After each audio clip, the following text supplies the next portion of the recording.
지금 당신의 모습이 노후를 만든다. 지금의 장년이 노인이 되었을 때는 이곳 풍경과는 다르리라. 교양 있고 건강하고 활기찬 모습으로 인생의 말년을 보내게 되리라. 하지만 품위 있고 아름다운 노년은 하루아침에 이뤄지는 것이 아니다.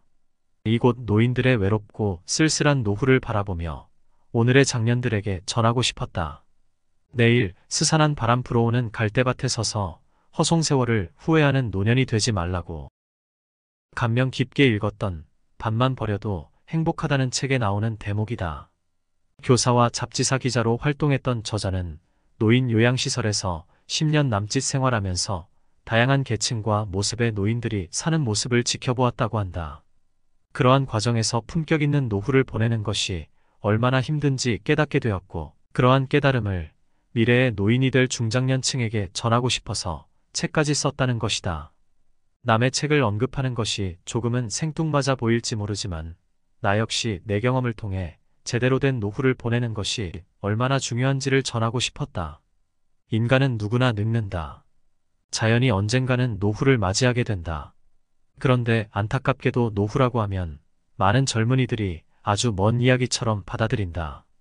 평균 수명이 길어지면서 노후를 무조건 어둠의 그림자처럼 부정적인 뉘앙스로 바라보는 시선도 적지 않다.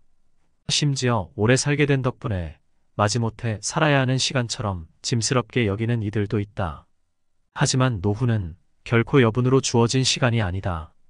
더구나 인생 100세 시대가 도래하면 노후는 점점 더 주된 삶의 형태로 자리 잡을 수밖에 없다. 얼마 전 유럽 선진국들의 할아버지 한 명이 자살할 때 우리나라 할아버지는 5명이나 자살한다는 기사를 읽은 적이 있다. 엄청나게 못 사는 나라도 아닌데 우리나라의 노인 자살률이 이처럼 높은 것은 노인 빈곤율과 밀접한 관련이 있다. 보건사회연구원의 정책보고서에 의하면 우리나라의 65세 이상 인구의 빈곤층 비율은 45%로 OECD 가입 국가 중에서 가장 높다고 한다. OECD 30개국 평균인 13%보다 3.4배나 많은 수준이다. 배우자 없이 혼자 사는 노인의 빈곤율은 무려 76%에 달한다고 한다. 이처럼 가난하고 외롭고 병이라도 걸리면 우울해지기에 결국 기댈 곳 없는 노인들이 자살이라는 극단적인 선택을 내리는 것이다. 이제는 자식들이 지극정성으로 자신을 키워준 부모를 모시는 시대도 아니요. 정년까지 근무하고 아름다운 마무리를 할 수 있는 시대도 아니다. 한국은 그 어느 나라보다 극심한 노후 불안을 호소하고 있다. 지금 우리에게 필요한 것은 노후에 대한 인식의 전환이다. 노후를 사회의 뒤편으로 물러나 가만히 생의 마지막을 기다리는 시간쯤으로 생각해서는 결코 안 된다. 인간은 누구나 늙는다는 사실을 받아들이되 경제적으로 그리고 정신적으로 가장 풍요롭고 활기찬 시간이 노후이자 노년임을 잊지 말아야 한다. 물론 우리네 인생이 그렇듯 아름다운 노후를 보내는 것이 말처럼 쉽지만은 않을 것이다. 자식들 키우고 하루하루 살기도 힘든 마당에 미리미리 노후를 챙기기가 어디 만만한 일이던가. 하지만 그럴수록 젊은 시절부터 부단한 노력을 해야 한다. 노후를 먼 나라 이야기쯤으로 생각지 말고 인생 설계에서 빼놓을 수 없는 주된 테마로 인정하고 차근차근 계획을 세워보자. 오늘 소개할 책은 당신의 노후는 당신의 부모와 다르다로. 저자 강창희, 출판사 샘앤파커스입니다.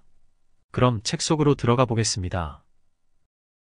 부동산 위주의 자산 구조에서 벗어나라. 집 한 채가 전 재산인 사람들. 당신이 보유하고 있는 자산의 현재 가치는 얼마입니까? 당신이 갚아야 할 부채 총액은 얼마나 됩니까? 자산에서 부채를 뺀 순자산은 얼마나 됩니까? 아주 간단한 질문들이다. 하지만 놀랍게도 이 간단한 질문에 그 자리에서 바로 대답할 수 있는 사람은 그다지 많지 않다. 또한 자신이 보유하고 있는 자산과 부채를 하나의 표로 정리해서 파악하고 있는 사람도 많지 않을 것이다. 하지만 30대 후반 부동산과 금융자산이 어느 늘어나는 시기가 되면 1년에 한 번이라도 자신의 재산 현황을 파악해 볼 필요가 있다. 특히 정년퇴직을 앞둔 사람들이 노후 설계를 할 때 반드시 해야 하는 작업이다. 재산 상태를 파악한 다음에는 부채를 정리해야 한다. 만일 부채가 생활비를 충당하기 위한 것이라면 생활 수준부터 낮춰야 한다. 생활 수준을 관리하지 않고서는 안정된 노후 생활을 기대할 수 없기 때문이다. 당연한 얘기지만 100세 시대의 후반 인생을 행복하게 보내려면 건강한 신체, 노후에도 할 수 있는 일, 그리고 궁핍하게 지내지 않을 정도의 노후 자금이 필수적이다. 그런데 2000년대 초반까지만 해도 노후 준비는 할 수 있느냐 할 수 없느냐의 문제일 뿐 방법 자체는 그리 복잡하지 않았다.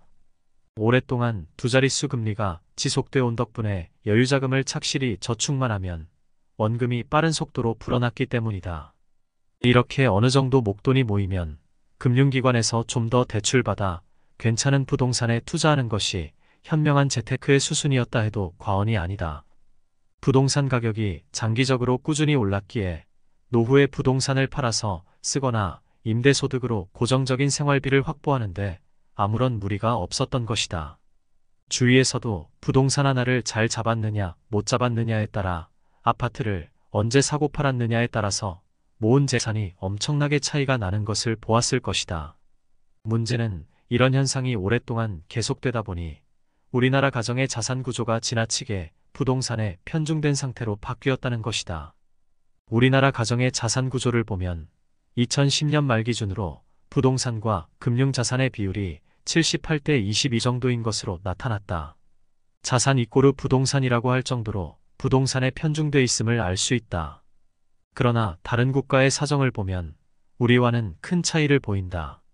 미국 가정의 경우 부동산과 금융자산의 비율은 35대 65 정도로 금융자산이 부동산의 2배에 가깝다고 한다. 아무래도 미국에서는 부동산, 즉 집에 대한 집착이 우리보다 덜하기 때문인 것 같다. 집에 대한 인식 자체가 다른 것이다.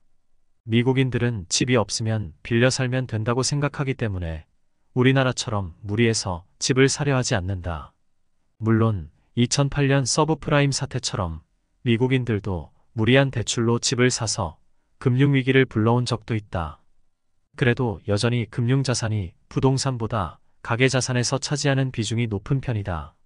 일본의 경우 1980년대까지는 부동산과 금융자산의 비율이 한국과 비슷한 양상을 띠었다. 하지만 지금은 41대 59로 오히려 미국의 비율에 근접해가고 있다.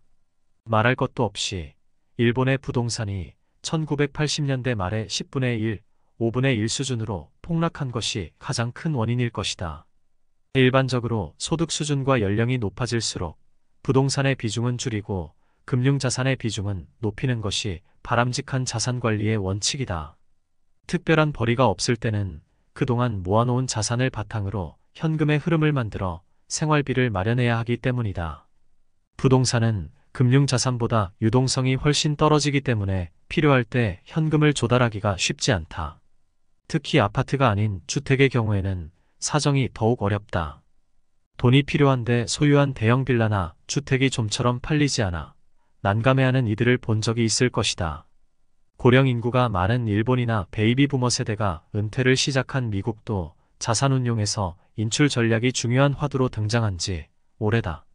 매월 어느 정도의 금액을 인출하느냐에 따라 필요한 자산의 규모가 크게 달라지기 때문에 인출 전략을 어떻게 짜느냐가 자산관리의 뜨거운 감자인 셈이다. 인출 전략의 관점에서 부동산의 유동화는 반드시 해결해야 할 숙제다. 그런데 문제는 우리나라 사람들을 보면 집 한 채가 전 재산인 경우가 많다는 것이다. 과거에는 큰 집이라면 팔아서 작은 집으로 옮기고 나머지 돈으로 생활비를 쓸 수도 있었을 것이다. 하지만 요즘처럼 부동산 시장이 얼어붙어 있으면 그마저도 어려워진다. 더 이상 내 집 마련에 올인하지 마라. 지금이야 좀 덜하지만 6, 7년 전만 해도 자신이 살고 싶은 아파트에 청약을 넣기 위해 앞다투어 줄을 서기 일쑤였다. 수년 전 용산의 한 주상복합 아파트 분양 현장에서는 청약을 접수하려는 사람들이 밤새도록 줄을 서는 진풍경이 연출되기도 했다. 청약 과열 현상이 언론에 크게 보도되고 있을 무렵 서울 특파원으로 와 있던 일본인 신문기자와 저녁을 같이 할 기회가 있었다. 그때 그 기자로부터 들은 말이 지금도 기억에 생생하다. 요즘 한국을 보고 있으면 1990년대 말 일본을 보는 것 같습니다. 그때 일본도 그랬거든요. 이런 현상이 언제까지 갈까요? 제 생각엔 말기 증상 같기도 한데 물론 집값이 정점을 찍었던 1980년대 말 일본과 우리나라의 부동산 시장을 단순히 비교하기는 어렵다. 경제 구조도 다르거니와 민족성도 다르기 때문이다. 더구나 말기 증상이라는 말을 함부로 쓸 일도 아니다. 하지만 최근 고전을 면치 못하는 부동산 시장을 보고 있노라면 일본인 기자의 표현이 조금은 과장됐지만 틀리지는 않았구나 싶다. 비슷한 사례는 1970년대 미국에서도 있었다. 지금은 신한금융투자로 바뀐 구 굿모닝 증권의 이사회 의장을 역임했던 티모시 메카시로부터 들은 얘기다. 당시 미국의 대도시에 사는 셀러리맨들 사이에서는 임대 아파트 투자가 일종의 유행처럼 번졌다고 한다. 주택 건설업자들의 뛰어난 수완 덕분이었을까? 미국의 주택 건설업자들은 예쁜 임대 아파트를 지은 뒤 한 폭의 그림처럼 멋진 사진을 찍어 셀러리맨들에게 보냈다. 금리도 낮은데 노후 생활비를 어떻게 해결할 것인가? 임대 아파트에 투자해서 노후에 대비하라는 내용의 팸플릿도 동봉했다. 금리 하락과 동시에 노후 대비를 걱정하던 수많은 셀러리맨들이 열심히 저축한 돈을 털어 여기에 투자했다. 문제는 그로부터 10년, 20년이 지난 후에야 나타났다. 막상 월세를 받아 생활하려고 보니 부동산 시장의 상황이 바뀐 것이다. 여유 있는 사람들이 전부 교외로 빠져나가면서 그 일대는 점차 슬럼화 되어갔다. 남아있는 것은 낡은 아파트와 이것을 투자라고 믿고 있었던 노인들 뿐이었다. 임대도 되지 않고 아파트 가격도 떨어져 노후 대비와는 거리가 멀어져 버린 것이다. 일본과 미국에서 왜 이런 일이 벌어졌던 것일까? 이유는 간단하다. 공급은 늘고 수요는 크게 줄었기 때문이다. 국가마다 사회 간접 자본에 대한 투자가 끝나면서 주택 공급이 크게 늘어나는 시기가 있다. 미국의 경우에는 1970년대, 일본의 경우에는 1980년대 후반이 바로 그러한 시기였다. 물론 주택이 늘어나도 수요가 뒷받침되면 아무런 문제가 없다. 문제는 계속해서 수요가 줄어든다는 점이다. 일본을 예로 들면 일본의 출산율은 1.3명에서 1.4명 수준이 계속된 지 오래다. 이들 세대가 결혼할 때는 3쌍 중 2쌍이 양쪽 부모로부터 집을 한 채씩 물려받는다는 계산이 나온다. 이런 통계가 일본의 주택 가격 하락에 영향을 미친 것이다. 그런 관점에서 보면 우리나라의 출산율 저하는 더더욱 심각하다. 1950년대 후반 베이비 부머가 출생하던 시기에는 6.3명 정도였던 출산율이 최근에는 1.2에서 1.3명 수준으로 낮아졌다. 2005년의 경우에는 1.08명이었다. 이해에 태어난 세대가 결혼할 때는 모든 자녀가 부모에게서 집을 한 채씩 물려받는다는 계산이 나온다. 장기적으로 주택 수요가 크게 늘지 않을 것임을 확실히 뒷받침하는 통계다. 지금까지는 가격이 크게 올라주었기 때문에 신경 쓰지 않았던 주택 보유 리스크도 이제는 심각하게 고려해야 한다. 세월이 흐르면서 주택은 낡기 마련이다. 주위 환경도 어떻게 변할지 모른다. 말하자면 자산가치 하락 리스크인 것이다. 여기에 은행 차입금의 금리 리스크, 직장을 잃게 되었을 때 겪을 수 있는 차입금 상환 리스크 등도 계산에 넣지 않으면 안 된다. 대부분의 자가주택은 안전성, 수익성, 유동성 면에서 임대주택보다 불리하다고 봐야 한다. 따라서 구입자금의 상당 부분을 빌려 집을 살 때는 내 집 마련 자금, 차입상환금, 유지비용 등을 운용해 수익을 얼마나 얻을 수 있는지, 그 수익을 희생하고서라도 무리하게 집을 사야 하는지를 꼼꼼하게 판단해야 한다. 집을 임대해주고 월세를 받아 생활하려 할 경우 관리상의 어려움 또한 진지하게 고려해야 한다. 얼마 전 밀린 월세를 받으러 갔던 집주인이 세입자에게 살해당한 사건이 보도되어 세간에 큰 충격을 준 적이 있었다. 주위를 둘러봐도 임대사업자들 중에는 세입자가 속을 썩여서 골머리를 앓는 사람이 적지 않다. 다른 나라의 사례에서 우리가 배워야 할 것은 부동산이 투자 대상으로 적절치 않다는 것이 아니다. 부동산이 여전히 중요한 투자 대상 중 하나인 것만은 분명하다.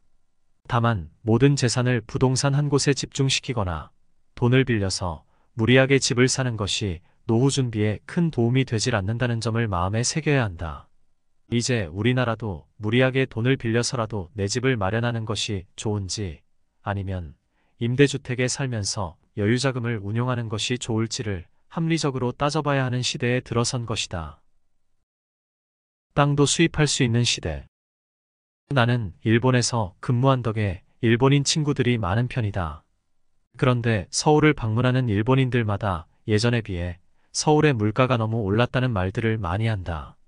무엇보다 높은 부동산 가격, 특히 높은 토지 가격을 지적한다. 굳이 일본인의 말을 빌리지 않더라도 높은 부동산 가격이 우리나라 경제의 발목을 잡고 있는 현실을 걱정하는 목소리가 적지 않다. 남떠구 전 국무총리는 처서 경제개발의 길목에서를 통해 다음과 같이 말하고 있다. 토지 정책을 수립하지 않고 개발을 무분별하게 추진한 결과 부동산 투기와 땅값 상승이 언제나 정부를 괴롭혔고 오늘날에도 이 문제는 해결되지 않고 있다. 토지의 사유권은 인정하되 이용권을 사회화하는 방향으로 토지 정책을 확립했어야 했다. 무분별한 개발 정책으로 인해 땅값이 너를 뛰는 현실을 꼬집는 이야기일 것이다. 땅은 사두고 가만히 묻어두면 돈이 된다는 말도 있듯이 우리나라 사람들은 땅에 대해 신앙에 가까울 만큼 맹목적인 믿음을 갖고 있다. 실제 주위에서도 자식의 앞날을 위해서라도 땅만은 함부로 팔아서는 안 된다는 부모들이 있을 정도다. 문제는 이런 현상이 오랫동안 계속되다 보니 우리나라 가정의 자산 구조가 지나치게 부동산에 편중되어 있다는 것이다.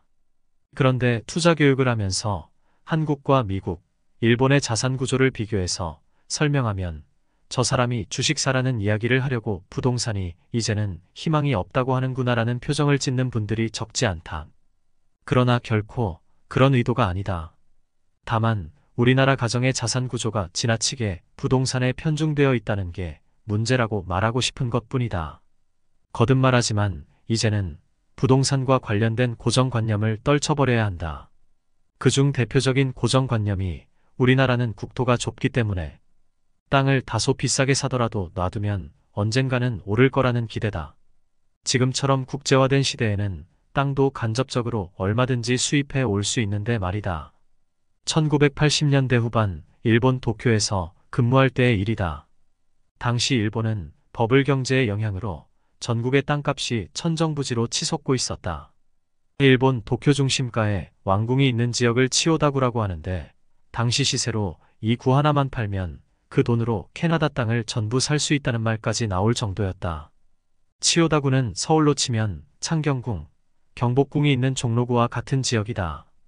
그곳의 땅값이 얼마나 비싸기에 캐나다 전체의 땅값과 맞먹을 정도였을까?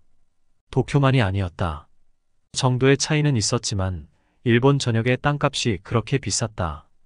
그런데 하루는 영국인 이코노미스트가 재테크 관련 강연회에 나와 영국의 상황을 예로 들며 일본의 땅값이 지금은 계속 오르고 있지만 머지않아 급락할 거라고 예측했다. 그가 소개한 영국의 경험은 다음과 같았다. 18세기 후반 영국에서는 오랜 기간에 걸쳐 전국의 땅값이 올랐습니다. 아시다시피 영국은 섬나라이기 때문입니다. 바다를 메워서 약간 땅을 넓힐 수는 있지만 땅 자체를 해외에서 사올 수는 없습니다. 땅을 수입할 수 없으므로 다소 비싸더라도 매입 후 계속 보유하고 있으면 언젠가는 땅값이 오른다고 다들 생각했지요. 이것이 땅값이 장기 상승한 이유입니다. 그런데 계속 오르던 땅값은 어느 날 영국 정부가 내린 조치 하나로 급락세로 돌아섭니다. 그 조치는 바로 유럽 대륙으로부터 밀 수입을 자유화한다는 내용이었습니다. 영국은 밀을 주식으로 하는 나라인데요. 그 밀을 해외에서 들여오지 못하고 국내에서 생산되는 밀만 먹게 될 때는 인구가 늘거나 경제가 성장해 밀 가격이 오르면 밀을 생산하는 영국의 땅값도 같이 오르게 됩니다. 그러나 밀 수입이 자유화되자 해외에서 영국 내 생산 가격의 절반 또는 3분의 1 가격에 사올 수 있게 되었습니다. 이는 간접적으로 땅을 싸게 사오는 것과 똑같은 효과를 발휘합니다. 이런 인식이 퍼지면서 영국의 땅값은 급락세로 돌아서기 시작했습니다. 영국인 이코노미스트의 예측대로 일본의 땅값은 1991년을 정점으로 20년 가까이 하락 국면을 보였다. 1974년을 100으로 한 일본의 전국 상업용지 가격지수는 1991년 248까지 치솟았다가 2009년에는 72까지 하락했다. 물론 버블 붕괴의 영향도 컸지만 일본 역시 영국과 유사한 경험을 거쳤다고 볼 수 있을 것이다. 부동산 불패 신화 계속될 것인가? 우리나라도 이러한 점에서 예외는 아니다. 농산물 수입 자유화, 해외여행 자유화, 국내 기업의 해외 이전 등 우리도 얼마든지 땅을 간접적으로 수입할 수 있는 시대가 되었기 때문이다. 해외에서 쌀을 싸게 수입해오면 김제평야, 평택평야의 땅값은 영향을 받을 수밖에 없다. 지금은 해외 농산물을 국내 가격의 절반 또는 10분의 1 가격으로 얼마든지 수입해올 수 있는 시대다. 국내 기업 또한 얼마든지 해외에 공장을 지을 수 있다. 실제 인도, 중국, 베트남 등지에서 한국 기업들에게 공장 부지를 무상에 가까운 값으로 제공하겠다는 제안을 많이 하고 있다. 만일 한국 기업이 이 제안을 받아들여 해외로 이전한다면 그 기업의 공장이 있던 지역의 땅값은 떨어질 수밖에 없다. 그동안 국내 땅값은 기업들이 사서 오른 경우가 대부분이었는데 이제는 땅을 사려는 기업이 거의 없다. 몇 년 전 설문조사를 한 결과에 의하면 국내 기업의 경우 해외보다 국내에 공장 짓기를 희망했지만 높은 땅값과 부지 부족으로 어려움을 호소하는 것으로 나타났다. 우리나라도 이제 땅은 얼마든지 수입할 수 있게 되었는데 아직도 국민들의 인식은 바뀌지 않고 있다. 토지가 수용되어 땅값을 보상받는 사람들을 보면 대부분 보상받은 돈으로 또 땅을 산다. 아직도 많은 사람들이 땅에 대한 집착, 신앙을 품고 있는 것이다. 지금처럼 경계가 무너진 시대에 우리나라는 땅이 좁으니까 기다리면 언젠가 땅값은 오른다. 땅에 투자하는 것이 최고다라는 생각은 버려야 한다. 집에 대한 생각, 이제는 바꿔라. 우리나라 가계의 자산 구조에서 부동산이 차지하는 비중이 너무 높다는 점을 얘기할 때마다 단골로 드는 사례가 있다. 일본 도쿄 수도권에 살고 있는 일본인 친구의 28평형 아파트 가격 추이다. 과거 30여 년 동안 이 아파트의 가격이 얼마까지 올랐다가 얼마나 떨어졌으며 오르고 떨어진 원인은 어디에 있는지, 또한 고령화 사회가 진전되면서 집에 대한 일본인의 인식이 어떻게 바뀌어 왔는지를 소개한다.